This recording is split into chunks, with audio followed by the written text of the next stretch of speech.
వచ్చినప్పుడు చూసాను. అది నేను గొప్ప ఆర్టిస్ట్ అని నేను అనుకోవట్లే.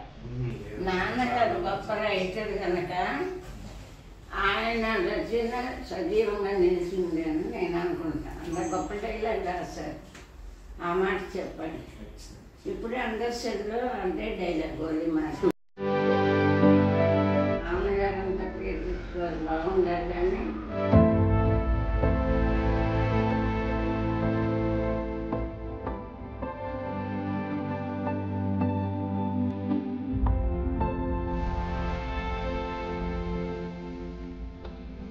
మీరు ఇంట్లో గొప్ప డబ్బులు ఎవరైనా సంపాదిస్తారు కానీ మంచి మనసున్న వాళ్ళని సంపాదించలేదు. మీరు ఎంతో పుణ్యవంతులమ్మ. మీరు భగవంతుడిని మనసు చూడాలి.